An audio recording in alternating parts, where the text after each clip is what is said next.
बिस्मिल्लाहिर्रहमानिर्रहीम। Dear students, अस्सलाम वालेकुम। आज हम फिजिक्स सेकेंड ईयर के चैप्टर नंबर 17 में article 17.5 magnetic properties of solids की बात करेंगे। इलेक्ट्रोमैग्नेटिज्म के चैप्टर में हमने ये देखा था कि when ever current flows through a conductor, straight conductor, एक कंडक्टिंग लूप या एक सोलेनॉइड में से गुजरता है तो उस सूरत में उसका एक मैग्नेटिक फील्ड पैदा होता है। अब वो मैग्नेटिक फील्ड अगर देखा जाए तो वो करंट के फ्लो की वजह से पैदा हो रहा है। तो अगर हम ये कह दें कि करंट और मैग्नेटिज्म का आपस में यही लिंक है कि जब भी करंट फ्लो करता है तो उस सूरत में एक मैग्नेटिक फील्ड पैदा होगा, तो गलत नहीं होगा, क्योंकि हम वहाँ पे एक्सपेरिमेंट कर चुके हैं कि जैसे ही हम स्विच ऑफ करते हैं करंट का तो मैग्नेटिक प्रॉपर्टीज़ या मैग्नेटिक फील्ड ख़त्म हो जाता है। अब अगर हम देखें कि मैग्नेटिक करंट और मैग्नेटिज्म का आपस में लिंक कैसे बनता है, तो हम देख रहे हैं कि व्हेन एवर चार्जेस फ्लो, हम कहते हैं कि करंट फ्लो हो रहा है और जब चार्जेस मूव करते हैं तो उसका एक मैग्नेटिक फील्ड भी पैदा हो रहा है। तो हम ये कह सकेंगे कि जो मैग्नेटिज्म है असल में उसका ओरिजिन करंट ही है। एक लूप में जब करंट फ्लो करता है तो उस सूरत में उसका एक मैग्नेटिज्म बिल्कुल ऐसा ही होता है जैसे बहुत ही थिन किस्म के मैग्नेट का मैग्नेटिक फील्ड होता है। और जब हम बात करते हैं एक सोलेनॉइड की, जब उसमें करंट फ्लो करता है तो उसका एक बार मैग्नेट की तरह का मैग्नेटिक फील्ड बनता है। अब अगर हम देखेंगे इसका ओरिजिन क्या हो सकता है कि किसी भी मैग्नेटाइज्ड सब्सटेंस में या मैग्नेटिक मटेरियल में जो इसको हम मैग्नेटाइज कर चुके हों तो उसके अंदर क्या इफेक्ट होता है, तो उसके लिए हमें इसके एटॉमिक स्ट्रक्चर के हवाले से थोड़ी सी बात करनी चाहिए कि चूंकि हमारे पास इलेक्ट्रॉन फ्लो करते हैं अराउंड द ऑर्बिट और around the nucleus in a particular orbit, तो अल्टीमेटली चार्जेस तो फ्लो कर रहे हैं। जिस तरह एक कॉइल में या एक लूप ऑफ वायर में करंट फ्लो करता है तो उसका एक मैग्नेटिक फील्ड होता है, तो ऐसा होना चाहिए कि एक इलेक्ट्रॉन जब रिवॉल्व करता है अराउंड द न्यूक्लियस तो उस सूरत में उसका भी एक मैग्नेटिक फील्ड बनना चाहिए। अगर एक इलेक्ट्रॉन इस तरीके से मूव कर रहा है in the around the nucleus तो इसका भी एक मैग्नेटिक फील्ड है। अब इलेक्ट्रॉन सिर्फ ऑर्बिटल मोशन एग्जिस्ट नहीं करता, उसके अंदर इलेक्ट्रॉन में स्पिन भी होती है, ऑर्बिटल मोशन भी होती है। तो जब स्पिन करता है तो उसका भी एक मैग्नेटिक फील्ड होता है। अब यहाँ पे एक इलेक्ट्रॉन का ऑर्बिटल मोशन की वजह से जो मैग्नेटिक फील्ड पैदा होता है, इसी तरह जब एक एटम के अंदर मल्टीपल इलेक्ट्रॉन्स होंगे उन तमाम का अपना अपना एक मैग्नेटिक फील्ड होगा। वो तमाम मैग्नेटिक फील्ड जब एड अप होते हैं तो पॉसिबल होता है कि एक नेट मैग्नेटिक फील्ड बन जाए और नेट मैग्नेटिक फील्ड को उसको हम डाइपोल मोमेंट ऑफ एटम का नाम दे देते हैं। अब ये जो मैग्नेटिज्म की प्रॉपर्टी है that is due to orbital motion of the electron as well as the spin motion of the electron. बहुत जगहों पे हम देखेंगे कि ऑर्बिटल मोशन और स्पिन मोशन एक दूसरे को कैंसिल आउट कर रहे होंगे और बहुत जगहों पे ऑर्बिटल मोशन और स्पिन मोशन एक दूसरे को सपोर्ट कर रहे होंगे। जहाँ पर सपोर्ट कर रहे होंगे वहाँ पे ये dipole moment of the atom ज़्यादा होगा और जहाँ पे ये एक दूसरे को कैंसिल आउट कर रहे होंगे वहाँ पे निग्लिजिबल या कम होगा। इसके अलावा स्पिन ऑफ न्यूक्लियस भी एग्जिस्ट करती है कि न्यूक्लियस इटसेल्फ भी स्पिन कर रहा होता है, या जो न्यूक्लियॉन्स होते हैं जिसमें प्रोटॉन्स होते हैं वो भी अपने न्यूक्लियस के अंदर मूव कर रहे होते हैं, तो उनका भी एक डाइपोल मोमेंट होता है, लेकिन वो इतना वीक होता है कि उसका इलेक्ट्रॉन के मुकाबले में ना होने के बराबर होने की वजह से हम ओवरऑल एटम का जो डाइपोल मोमेंट लेते हैं वो इलेक्ट्रॉनिक मोशन की वजह से ही लिया जाता है। तो इसका मतलब ये हुआ कि ये फ्लो ऑफ चार्ज की वजह से ही असल में मैग्नेटिज्म पैदा होती है। ये आइडिया एम्पेयर के दौर में, एम्पेयर ने इसको सबसे पहले कॉइन किया था, उस दौर में तो इतना पॉपुलर नहीं हो सका, लेकिन जब हमें एटॉमिक स्ट्रक्चर की सही तौर पे समझ आई तो फिर हमें आइडिया हुआ कि असल में किसी भी मटेरियल के अंदर भी जो मैग्नेटिज्म है that is also due to circulating of the electrons. अब चूंकि छोटे से छोटा जो मैग्नेट हो सकता है वो एक इलेक्ट्रॉन के सर्कुलेट करने की वजह से हो सकता है, यानी हमारे पास एक ऐसा एटम हो जिसमें एक इलेक्ट्रॉन रिवॉल्व कर रहा हो अराउंड द न्यूक्लियस, उसकी वजह से एक एटम एक डायपोल के तौर पे एक्ट करेगा। तो उस सूरत में उसकी एक फेस अगर नॉर्थ पोल है तो दूसरी फेस लाजमी तौर पे साउथ पोल होगी, क्योंकि कोई भी हमारे पास इंडिपेंडेंट नॉर्थ पोल एग्जिस्ट नहीं कर सकता, क्योंकि whenever there is a circulation of electron जो which is the smallest possible dipole, तो उस सूरत में भी लाजमी तौर पे अगर उसकी एक फेस साउथ पोल है तो दूसरी फेस उसकी नॉर्थ पोल बन जाती है। इसलिए हम कह सकते हैं कि इंडिपेंडेंट नॉर्थ पोल या इंडिपेंडेंट साउथ पोल, जिस तरह हम पॉजिटिव चार्ज इंडिपेंडेंट अटेन कर सकते हैं या नेगेटिव चार्ज इंडिपेंडेंट हमें इलेक्ट्रॉन की सूरत में हासिल हो जाता है, तो यहाँ पे हमेशा दो पोल्स ही हासिल होते हैं, नॉर्थ पोल के साथ साउथ पोल लाजमी तौर पे होता है। यानी अगर हम एक बार मैग्नेट को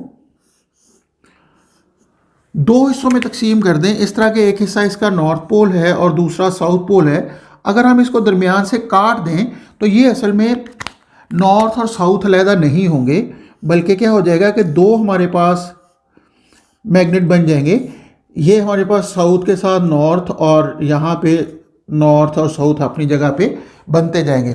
आप इसको जितना मर्जी स्लाइस डाउन करते जाएं, छोटा करते जाएं, इससे कोई फ़र्क नहीं पड़ेगा।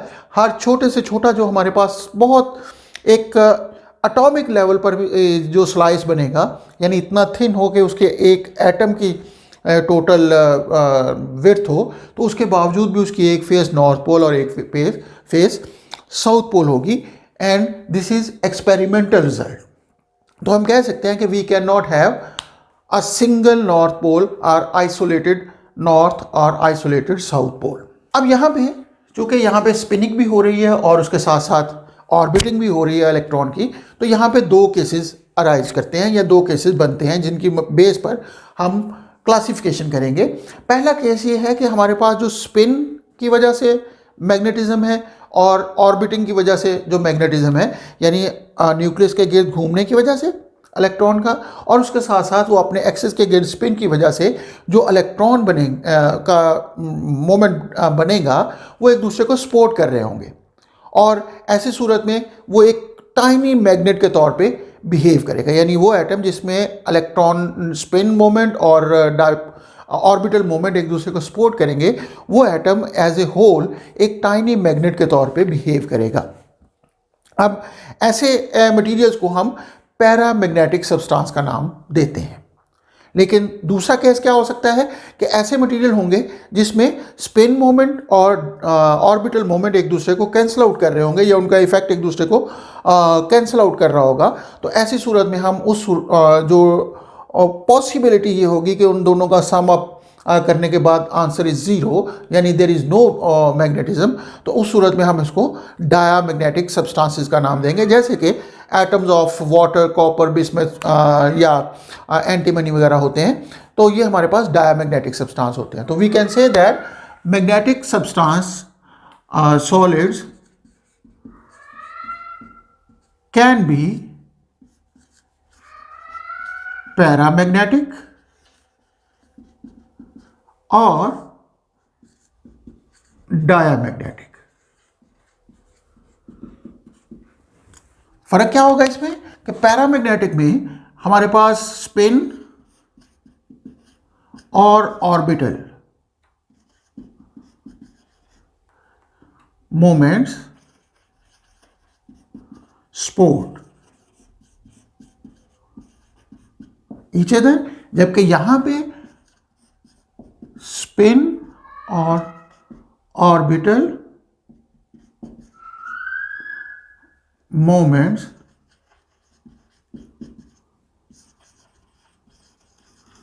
Cancel each other.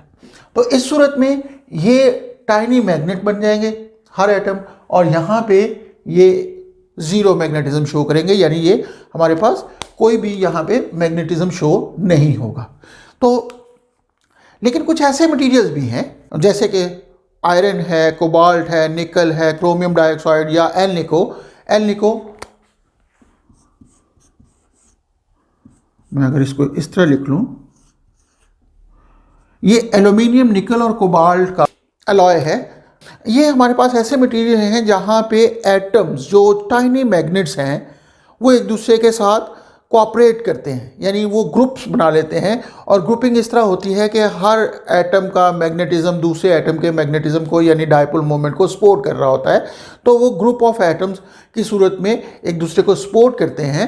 तो ऐसी सूरत में हम उन ग्रुप्स को डोमेन्स का नाम देते हैं। और वो मटेरियल जिसमें ये ग्रुप्स बनते हैं, ग्रुप ऑफ टाइनी मैग्नेट्स बनते हैं, उनको हम फेरोमैग्नेटिक सब्सटेंस का नाम देते हैं।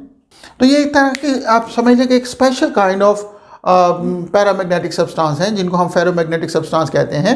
कि यहाँ पे जो एटम्स हैं वो एक इंडिपेंडेंटली टाइनी मैग्नेट्स हैं, लेकिन वो ग्रुप्स की सूरत में नहीं आते। लेकिन जब वो ग्रुप्स, ऐसे मटेरियल जिनके अंदर ये ग्रुप्स ऑफ टाइनी मैग्नेट्स बनते हों, उनको हम फेरोमैग्नेटिक सब्सटेंस का नाम दे देते हैं। और ये ग्रुप ऑफ एटम्स असल में डोमेन्स कहलाती हैं। ये जो डोमेन्स होती हैं ये ग्रुप ऑफ एटम्स हैं, और ग्रुप ऑफ एटम्स मिलकर एक टाइनी मैग्नेट बनाते हैं जो कि in the order of millimetre होते हैं। यानी मिलीमीटर्स रीजन्स हमारे पास एक जैसे एटम्स को कलेक्ट करके बनते हैं, जिसको हम डोमेन्स कह रहे हैं। और लेकिन इतने छोटे छोटे होने के बावजूद भी उनके अंदर तादाद जो एटम्स की हो सकती है वो 10 की ताकत 12 से लेकर 10 की ताकत 16 एटम्स की हो सकती है। यानी वो जो स्मॉल टाइनी मैग्नेट्स बन जाते हैं, they are made up of 10 to the power 12 to 10 to the power 16 atoms. और इस सूरत में विद इन दैट डोमेन, अब उस डोमेन के अंदर जितने भी मैग्नेटिक फील्ड हैं वो आमतौर पे स्पिनिंग जो इलेक्ट्रॉन की वजह से हैं वो आमतौर पे एक दूसरे के पैरेलल होते हैं, और पैरेलल होने की वजह से वो एक दूसरे को सपोर्ट कर रहे होते हैं। और हम ये कह सकते हैं कि डोमेन्स के अंदर वो मैग्नेटिज्म अपनी सैचुरेशन स्टेट में होता है, यानी मैक्सिमम मैग्नेटिज्म वहाँ पे प्रोड्यूस हो रहा होता है विद इन दैट डोमेन। यानी वो मिलीमीटर रेंज में अपना एक मैग्नेटिक फील्ड है जो कि अपनी मैक्सिमम स्टेट में मौजूद है। उसके बाद अगर हम देखें इन डोमेन्स को, जब हम किसी भी मैग्नेटिक फील्ड में, एक्सटर्नल मैग्नेटिक फील्ड में रखते हैं, तो ये डोमेन्स अलाइन होना शुरू हो जाती हैं in the field, in the direction of that external magnetic field. और इस तरीके से वो हमारे पास एक पर्टिकुलरली एक मैग्नेट बन जाता है। अगर हम इसको इस तरह शो करें कि हमारे पास एक सैंपल है, उसके अंदर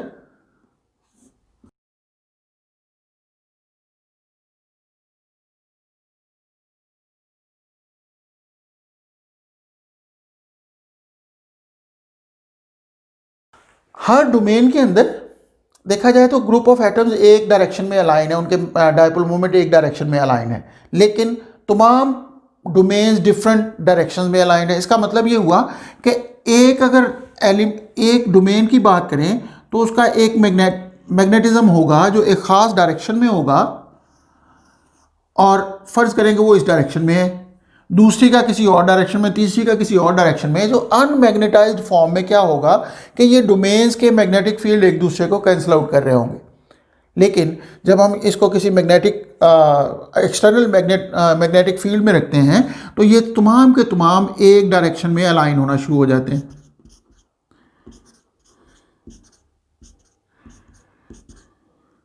तो जब ये सारी डोमेन्स एक डायरेक्शन में अलाइन हो जाती हैं तो हम कहते हैं कि वो सब्सटेंस मैग्नेटाइज हो चुका है, जिसमें एक पोल उसका नॉर्थ पोल बन जाता है और एक पोल उसका साउथ पोल बन जाता है।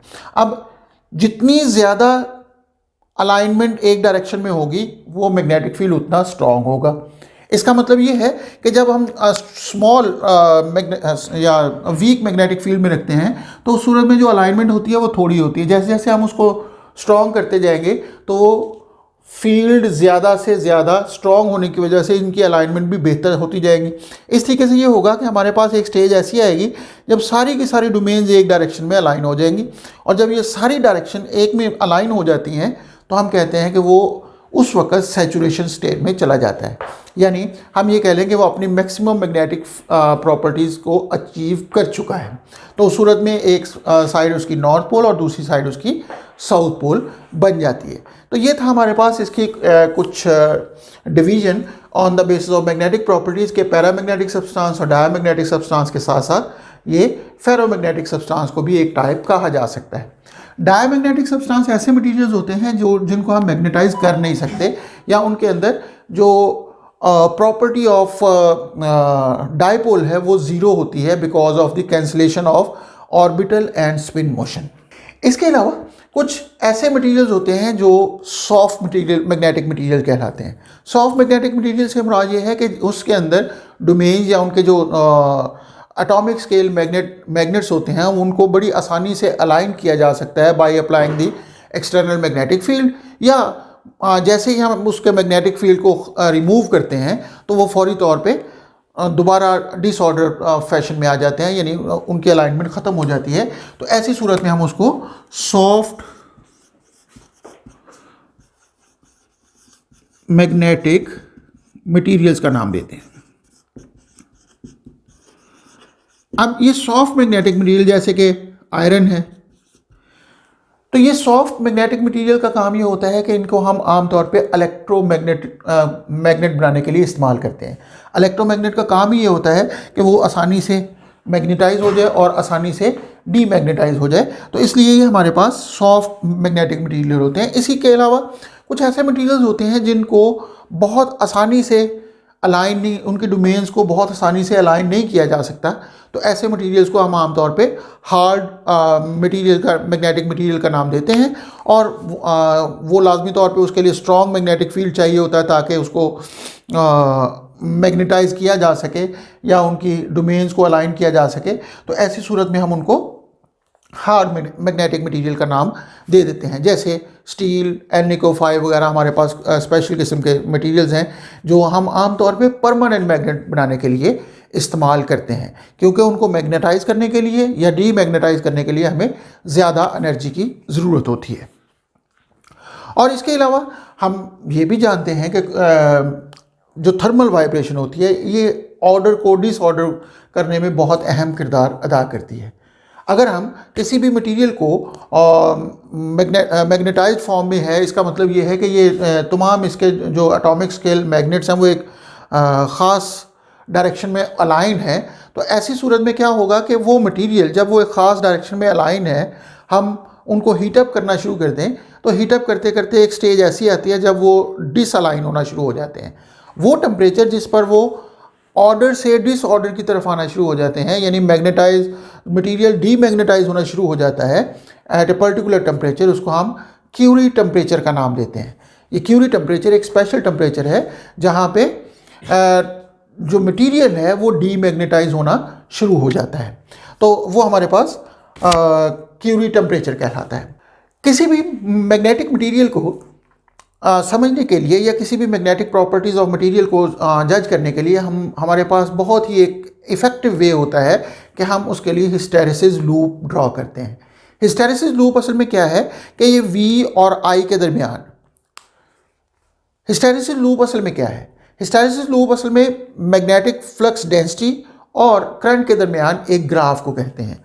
हम अगर इसको इस तरह समझ लें कि हमारे पास हम किसी भी मैग्नेटिक मटेरियल को एक सोलेनॉइड में रखते हैं और सोलेनॉइड में करंट फ्लो करवाते हैं। जैसे ही हम करंट फ्लो करवाएंगे तो वो मटेरियल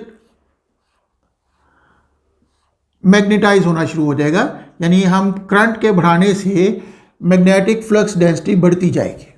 जैसे जैसे हम करंट को बढ़ाते जाएंगे मैग्नेटिक फ्लक्स डेंसिटी बढ़ती जाएगी, लेकिन ये स्ट्रेट लाइन में नहीं बढ़ेगी। उसकी वजह ये है कि जैसे जैसे करंट बढ़ता है उसकी वो सैचुरेशन के करीब जाता जाएगा और एक स्टेज आएगी जब ये तमाम जो डोमेन्स हैं वो एक तरफ अलाइन होते होते सारी की सारी आपस में एक डायरेक्शन में अलाइन हो जाएंगी। वो सिचुएशन हमारे पास सैचुरेशन सिचुएशन कहलाती है। यहाँ तक पहुँचते पहुँचते वो सैचुरेट हो जाता है मटेरियल, यानी वो फुली मैग्नेटाइज्ड हो चुका है। अब हम क्या करते हैं कि अगर एक साइनोसॉइडल साइकिल यानी अल्टरनेटिंग करंट इसमें पास कर रहे हों तो वो यहाँ से यहाँ तक जाते जाते अगर वो सैचुरेट हो जाता है तो उसके बाद करंट कम होना शुरू हो जाए। अब करंट कम होगा तो ये इसको रिट्रेस नहीं करता, मैग्नेटिक की प्रॉपर्टी ये है, मैग्नेट्स की प्रॉपर्टी ये होती है कि वो उसको बिल्कुल उसके साथ साथ रिट्रेस नहीं करता, बल्कि क्या होता है कि वो लैग करता है मैग्नेटिज्म। करंट कम होता जाएगा लेकिन मैग्नेटिज्म उतनी तेज़ी से कम नहीं होता ड्यू टू रिटेंशन और ड्यू टू इनर्शियल रिटेंशन। आप इसको इस तरह समझ लें कि जैसे जैसे करंट कम होता जाएगा मैग्नेटिज्म भी कम होती जाएगी, लेकिन ये उतनी तेज़ी से कम नहीं होगी जितनी तेज़ी से ये बढ़ी थी। तो इसका मतलब ये होगा कि जब करंट ज़ीरो हो चुका होगा, यानी करंट यहाँ पे ज़ीरो हो चुका है लेकिन इसके बावजूद इसके अंदर कुछ मैग्नेटिज्म बाकी है, इसको हम रिटेंटिविटी का नाम देते हैं। रिटेंटिविटी से मुराद कि the magnetism retained by the magnetic substance when there is no current और when current approaches to zero. तो ये हमारे पास सैचुरेशन और ये हमारे पास रिटेंटिविटी आ जाएगी।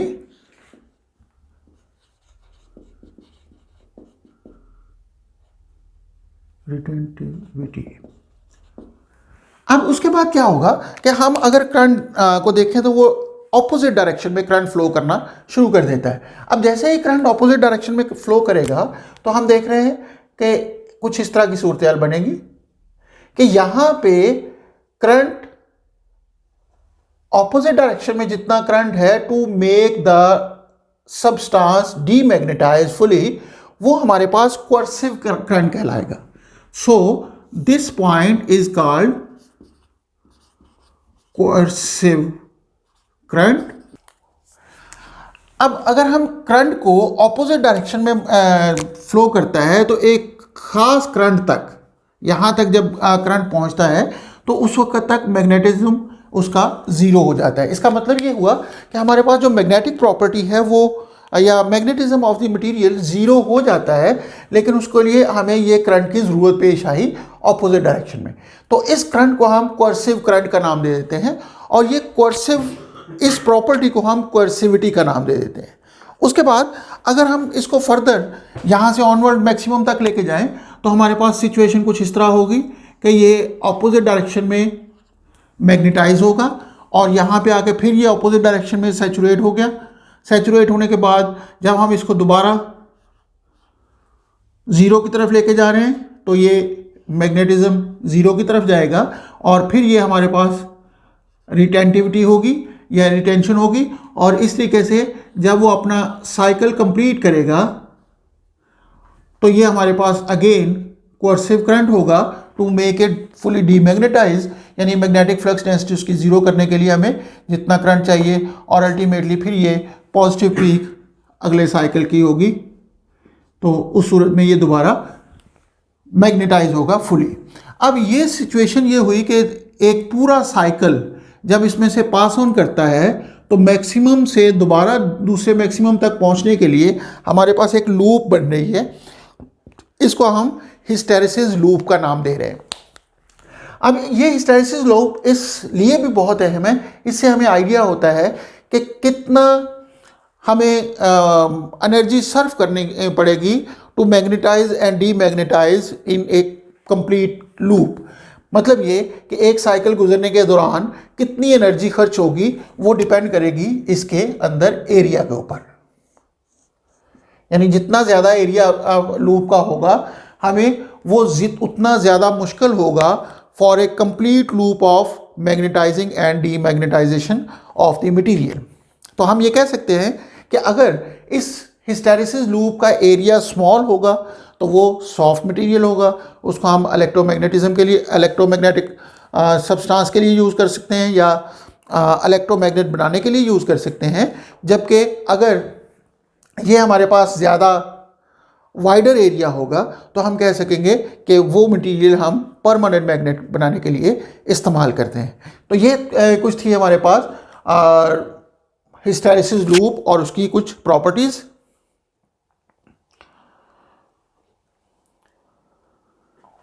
तो इसका मतलब ये हुआ कि हमारे पास जो पोर्शन O से A तक है ये बेसिकली ऑब्टेन किया जा रहा है मैग्नेटाइजिंग करंट के बढ़ने के साथ साथ उसकी मैग्नेटिक फ्लक्स डेंसिटी की वैल्यू बढ़ रही है और एक स्टेज पर ए पॉइंट पर आकर ये सैचुरेट हो जाता है, जिसको हम सैचुरेशन का नाम देते हैं।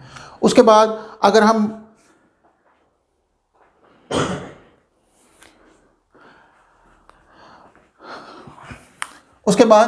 हम इसको करंट को कम करते जाएंगे तो मैग्नेटिज्म भी कम होगा, लेकिन उतनी तेज़ी से कम नहीं होता। दूसरे लफ्ज़ों में ये कुछ ना कुछ मैग्नेटिज्म बाकी रह जाता है। इसको हम रेमिनेंस या रिटेंटिविटी का नाम दे देते हैं। तो ये हमारे पास वो मैग्नेटिज्म है जो बाकी रह गया है जबकि करंट ज़ीरो भी हो चुका है। उसके बाद जब करंट ऑपोजिट डायरेक्शन में फ्लो करता है तो उस सूरत में ये इसको डिक्रीज करते करते ज़ीरो पे ले आता है। जब मैग्नेटिक फ्लक्स डेंसिटी ज़ीरो हो जाती है उस वक्त जितना करंट रिक्वायर्ड होता है इनकी ऑपोजिट डायरेक्शन, वो हमारे पास कोर्सिव करंट कहलाता है और इस फिनोमिना को हम कोर्सिविटी का नाम देते हैं। तो हम ये कह सकते हैं कि magnetism lags behind the magnetizing current. तो ये हमारे पास कोर्सिव करंट या कोर्सिविटी कहलाते हैं। और जो एरिया ऑफ द लूप है that shows the energy required to magnetize and demagnetize for a cycle for any material. तो ये था जी हमारे पास चैप्टर नंबर 17 का आखिरी आर्टिकल, जिसमें हमने मैग्नेटिक प्रॉपर्टीज़ ऑफ सॉलिड्स के हवाले से बात की। होप आप लोगों को ये आर्टिकल समझ आ गया होगा। इसकी रीडिंग करना बहुत ज़रूरी है क्योंकि MCQs के रेफरेंस से ये बहुत अहम हो सकती है। अगली वीडियो तक के लिए अल्लाह हाफिज़।